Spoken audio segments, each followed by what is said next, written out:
Bupropion is an antidepressant that's commonly used for both depression and smoking cessation. It's also been used for ADHD, obesity, and seasonal affective disorder, among other things. The drug has a complex pharmacology that's still not fully understood. As always, there will be more information and links to references on thedrugclassroom.com, which you can find using the link below. Among the potential positive effects are stimulation, mood lift, depression reduction, and increased focus. The negative effects can include tachycardia, anxiety, paranoia, seizures, dry mouth, nausea, and insomnia. It's primarily used medically for depression and smoking cessation, and it is effective in both cases for some people. Most depression studies find it outperforms placebo with a similar response rate to SSRIs, SNRIs, and TCAs. It can be superior to other antidepressants because it has a lower incidence of sexual dysfunction, weight gain, and drowsiness. Those who have fatigue as a key part of their symptoms may also benefit more from bupropion. It can take up to 4 weeks for the maximal effect to appear, and treatment usually continues for months, if not longer. Along with being able to reduce core measures of depression, it can often lead to positive changes on ratings of energy, pleasure, and interest. Bupropion is sometimes used to treat SSRI-induced sexual dysfunction, or otherwise alter SSRI therapy. The research suggests there is some reversal of sexual dysfunction, meaning an increase in measures like sexual desire. Combining it with other antidepressants may also improve the core treatment outcomes. The risk of seizure and serotonin syndrome is higher when adding it to SSRI or SNRI treatment. It also inhibits CYP2D6, which is a common metabolic pathway for other antidepressants. This could increase the active levels of those antidepressants, thereby altering the treatment efficacy or increasing the risk of some negative effects. Outside of its use for depression, bupropion is commonly prescribed for smoking cessation. It appears to raise the chance that a tobacco user will successfully quit. The efficacy level is similar to that of nicotine replacement therapy. It's generally less effective than varenicline. A lot of users find it reduces the withdrawal symptoms of nicotine and also reduces craving when they attempt to remain abstinent. Those who dislike the idea of nicotine replacement therapy or have previously failed with it might benefit from the drug.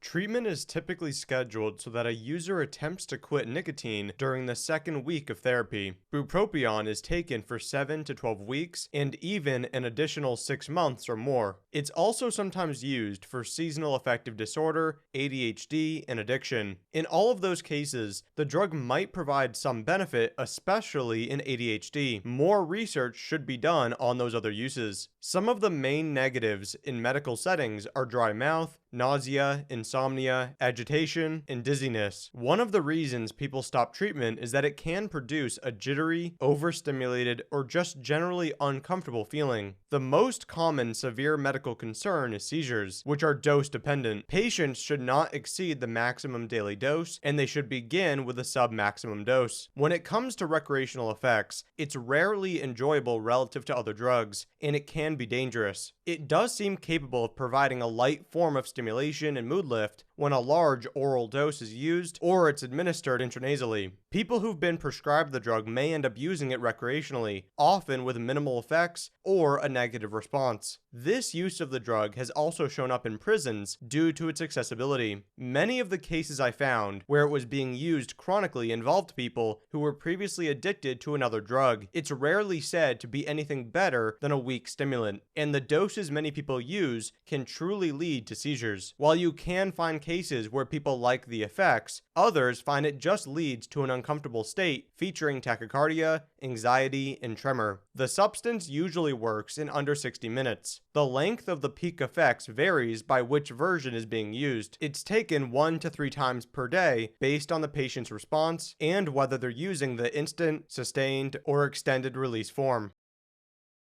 Bupropion is an amino ketone that's structurally distinct from SSRIs and TCAs. Some of its structure is shared with other phenethylamines and amfebutamone. The mechanism of action is not fully understood, though there seem to be 2 core activities. First, it functions as a dopamine and norepinephrine reuptake inhibitor. It may also affect the release of both. Second, it's a nicotinic acetylcholine antagonist, affecting A3B2, A4B2, and A7. It's most potent at A3B2 A4B2 and least potent at A7. This kind of action can lead to antagonism of nicotine-evoked dopamine activity. Some of the receptors being antagonized are connected to both dopamine and norepinephrine activity. The pharmacology is complicated by the fact that bupropion extensively metabolizes to other active drugs, including hydroxybupropion. S-hydroxybupropion is more potent than the R isomer. It has similar dopamine and norepinephrine effects to bupropion and is 4 times more potent as an A4B2 nicotinic acetylcholine antagonist. Concentrations of both isomers end up higher in the CSF than that of bupropion, so whatever those substances are doing is important. S-hydroxybupropion appears to alleviate nicotine withdrawal in mice with a greater potency than bupropion, so it may play a role in that clinical effect. Some studies have indicated a correlation between metabolite levels and antidepressant action, though this association has not been confirmed. The drug is sold in 3 forms: instant release, sustained release, and extended release. Dosing is based on your response and which form is used. The maximum daily dose is 400 mg for SR and 450 mg for IR and XR. Dosing usually begins fairly low, such as 100 to 200 mg daily, and is increased over a period of weeks. It's difficult to give any sort of dosing information for recreational use. Any reasonably safe dose doesn't provide much in the way of recreational effects. If used for that purpose, the same maximum dose and extended way of administering the drug should be observed. For example, it's not wise to take 400 mg IR at once. Narimon Mehta synthesized the drug in 1969 with the goal of finding a good antidepressant. Testing began in the 1970s, and the effects were reported to be different from amphetamine in 1977. Approval from the FDA was provided in 1985, but it was quickly withdrawn in 1986. The withdrawal was due to concerns about seizure potential. Further testing found it could be prescribed safely if more care was taken, so it re-entered the US market in 1989. Dr. Linda Ferry noticed that depressed patients on the drug would sometimes spontaneously reduce or quit tobacco. When clinical trials in non-depressed people occurred, efficacy for that purpose was still seen. In 1997, it entered the market as a smoking cessation treatment. This was the first pharmacological treatment other than nicotine replacement approved in the US. The 1990s is when safety concerns and concerns about its recreational use potential clearly increased. A bit of attention was given to its use in smoking cessation as well as its use in ADHD in the early 2000s. Some use among children for ADHD was beginning to occur. More reports of recreational use appeared in the 2000s, often with it being used intranasally and occasionally intravenously. The